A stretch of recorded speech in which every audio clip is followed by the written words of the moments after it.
ಉಜ್ಜಯಿನಿ ಪೀಠದ ಶಾಖಾ ಮಠವಾಗಿ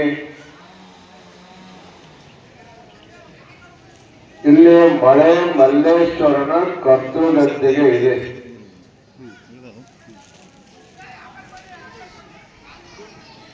ಈ ಮಠದ ಪರಂಪರೆಯೊಳಗ ಈಗಾಗಲೇ ಅನೇಕ ಜನ ಶಿವಾಚಾರ್ಯ ಆಗಿ ಹೋಗಿದ್ದಾರೆ. ಸದ್ಯದ ಶತಸ್ಥ ಬ್ರಹ್ಮ ಮಲ್ಲಿಕಾರ್ಜುನ ಶಿವಾಚಾರ್ಯ ಸ್ವಾಮಿಗಳವರು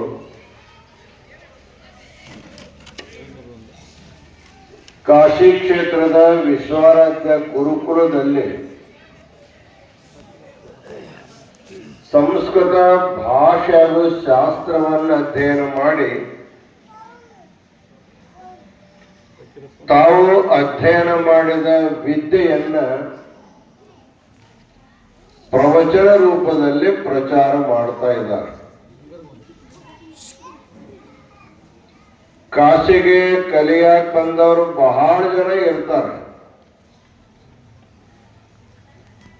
ಉನ್ನತೋನ್ನತ ಉಪಾಧಿಗಳನ್ನ ಡಿಗ್ರಿಗಳನ್ನ ಪಡ್ಕೊಂಡು ಬರ್ತಾರೆ. ಆದ್ರೆ ಕಲಿತಿರುವಂತ ವಿದ್ಯೆಯನ್ನ ಜನ ಸಾಮಾನ್ಯರಿಗೆ ತಿಳಿಯುವ ಹಾಗೆ ಹೇಳುವಂತವರು ಬಹಳ ಕಡಿಮೆ.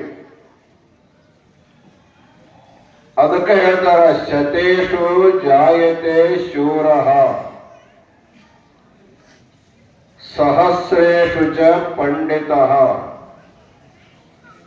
ವಕ್ತಾ ದಶಸಹಸ್ರೇಷು ದಾತಾ ಭವತಿ ವಾನವ ಅಂತ ಹೇಳ್ತಾರೆ. 100 ಮಂದಿಯಲ್ಲಿ ಒಬ್ಬ ಶೂರ ಇರ್ತಾನಂತೆ. 1000 ಮಂದಿಯಲ್ಲಿ ಒಬ್ಬ ಪಂಡಿತ ಸಿಗ್ತಾನೆ. 10,000 ಮಂದಿಯಲ್ಲಿ ನಮ್ಮ ಮಲ್ಲಿಕಾರ್ಜುನ ಶಿವಾಚಾರ್ಯ ಅಂತ ಪ್ರವಚನ ಮಾಡೋರು 10,000 ಕೊಂಡ್ರಿರ್ತಾರೆ. ಬಹಳ ಸೌಮ್ಯ ಸ್ವಭಾವದ ಸ್ವಾಮಿಗಳು. ಸಿದ್ಧರ ಬೆಟ್ಟದ ಶ್ರೀಗಳು ಅವ್ರ ಬಗ್ಗೆ ಹೇಳಿದ್ದಾರೆ. ಅವ್ರು ಹೇಗದಾರ ಅಂದ್ರೆ, ತೀರ್ಥ ಕುಡಿದ್ರೆ ನೆಗಡಿ ಬರ್ತದೆ, ಉದ್ದಿನ ಕಡೆ ಬೆಳಗಿದ್ರೆ ಶೆಕೆ ಹಾಕೈತೆ ಅವ್ರಿಗೆ. ಅಷ್ಟು ಸೂಕ್ಷ್ಮ. ಉಳಿದ ಸಮಯದಲ್ಲಿ ಒಂದು ಮಾತು ಹೆಚ್ಚು ಮಾತಾಡಂಗಿಲ್ಲ, ಒಂದು ಮಾತು ಕಡಿಮೆ ಮಾತಾಡಂಗಿಲ್ಲ, ತೂಗಿ ಮಾತಾಡುವಂಥವ್ರು. ಆದ್ರೆ ಪ್ರವಚನಕ್ಕೆ ವೇದಿಕೆ ಮೇಲೆ ಕುಂಡ್ರಿಸಿದ್ರೆ 1 ತಾಸು ನಿಮಗೆಲ್ಲ ಸಾಕು ಅನ್ನುವಷ್ಟು ಸುರಿಮಳೆ ಹೊಡೆದಂಗೆ ನಿಮಗೆಲ್ಲ ಮಳೆ ಮಲ್ಲೇಶ್ವರ ನಿಮಗೆಲ್ಲ ಹೊಡಿತಾರೆ. ಗದಗ ಮಹಾನಗರದೊಳಗೆ ಇಲ್ಕಲ್ ನಗರದಲ್ಲಿ ಎಲ್ಲೆಲ್ಲಿ ಕಾಶಿ ಜಗದವರ ಆಶೀರ್ವಚನ ಆಗ್ತಾ ಇದ್ದು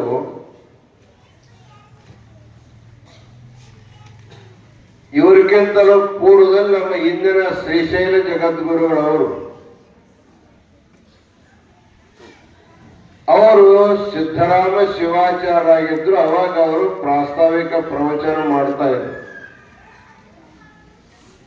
ಅವರು ಜಗದ್ಗುರುಗಳು ಆದ ಮೇಲೆ ನಾವೊಂದು ಏನ್ರಿ ನೀವು ಪೀಠಕ್ಕೆ ಹೋಗ್ಬಿಟ್ಟು ಪ್ರವಚನ ಮಾಡೋರು ಯಾರು? ಪ್ರಾಸ್ತಾವಿಕ ಪ್ರವಚನ ಮಾಡೋರು ಅವರೇ ಇವ್ರ ಹೆಸರನ್ನ ಸೂಚನೆ ಮಾಡಿದ್ರು. ಇಲ್ಲ, ಉದಯೋನ್ಮುಖ ಪ್ರತಿಭೆಯುಳ್ಳಂತ ಮಲ್ಲಿಕಾರ್ಜುನ ಶಿವಾಚಾರ್ಯ ಸ್ವಾಮಿಗಳು ಬಹಳ ಚೆನ್ನಾಗಿದ್ದಾರೆ. ಅವರನ್ನ ಪ್ರಾಸ್ತಾವಿಕ ಪ್ರವಚನಕ್ಕ ಬಳಸಿಕೊಂಡ್ರೆ ಬಹಳ ಚೆನ್ನಾಗಿರುತ್ತೆ ಅಂತ ಹೇಳಿದ್ರು. ನಾವು ಅವ್ರನ್ನ ಇಲ್ಕಲ್ ನಗರಕ್ಕೂ ಬಹಳ ವರ್ಷ ಕರೆಸ್ಕೊಂಡು ಬಂದ್ವಿ. ಸಾಮಾನ್ಯವಾಗಿ ಗದಗದಲ್ಲಿ ನಾವು 25 ವರ್ಷ ಹೇಳಿದ್ರೆ ಅರ್ಧ ಅವರು ಹೇಳಿದ್ದಾರೆ. ಅದರಲ್ಲಿ ಪ್ರಾಸ್ತಾವಿಕ ಪ್ರವಚನವನ್ನು ಮಾಡ್ತಾ ಮಾಡ್ತಾ ಈಗ ಪ್ರಮುಖ ಪ್ರವಚನಕಾರ ಆಗಿಬಿಟ್ಟಿದ್ದಾರೆ.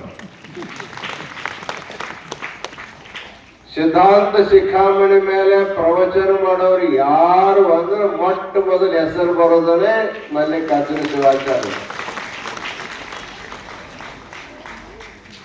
ಹಿಂದಿನ ಕಾಲದೊಳಗ ಕವಿಗಳು ಯಾರ್ಯಾರು ಎಷ್ಟು ಜನ ಶ್ರೇಷ್ಠ ಕವಿಗಳು ಅಂತಕ್ಕಂಥದ್ದನ್ನ ವಿದ್ವಾಂಸರು ಕುತ್ಕೊಂಡು ಚರ್ಚೆ ಮಾಡ್ತಾರೆ. ಆಗಿನ ಕಾಲದೊಳಗ ಕಾಳಿದಾಸ ಮುಂತಾದ ಕವಿಗಳಿದ್ರು. ನಾವು ಎಣಿಸ್ಬೇಕಾದ್ರೆ ಈ ಕಿರುಬಾಳಿಂದ ಎಣಿಸುವಂತ 1 2 3 4 ಹಿಂಗೆ ಎಣಿಸುವಂತ ಪದ್ಧತಿ ಅದು. ಅವಾಗ ಮೊದಲೇ ನಂಬರ್ ಯಾರು ಅಂದ್ಕಲೆ ಮೊದಲ ಕಾಳಿದಾಸ ಅಂತ ತಗೊಂಡ ಹೆಸರು. ಎರಡನೇದಕ್ಕೆ ಯಾರು ಹೆಸರ ಅದಕ್ಕೆ ಹೆಸರ ಅನಾಮಿಕಾ ಅಂತಿದ್ರ ಹೆಸರು. ಅನಾಮಿಕಾ ಅಂದ್ರೆ ಇದಕ್ಕೆ ಹೆಸರೇ ಇಲ್ಲ, ಮುಂದೆ ಯಾರ ಹೆಸರು ಬರಲೇ ಇಲ್ಲ. ಹಾಗೆ ಇವತ್ತ ನಮ್ಮ ಶಿವಾಚಾರ್ಯ ಗುಂಪಿನೊಳಗ ಇವತ್ತ ಗುರುವರ್ಗದ ಮಠ ಇರ್ಬೋದು, ವಿರಕ್ತ ಪರಂಪರೆಯ ಮಠಗಳಲ್ಲೇನೂ ಕೂಡ ಶ್ರೀ ಸಿದ್ಧಾಂತ ಶಿಖಾಮಣಿಯ ಪ್ರವಚನವನ್ನು ಮಾಡಿರ್ತಕ್ಕಂಥ ಕೀರ್ತಿ ಯಾರಿಗೆ ಸಲ್ಬೇಕಪ್ಪ ಅಂದ್ರೆ ನಮ್ಮ ಮಲ್ಲಿಕಾರ್ಜುನ ಶಿವಾಚಾರ್ಯ ಸಲ್ತಾರೆ.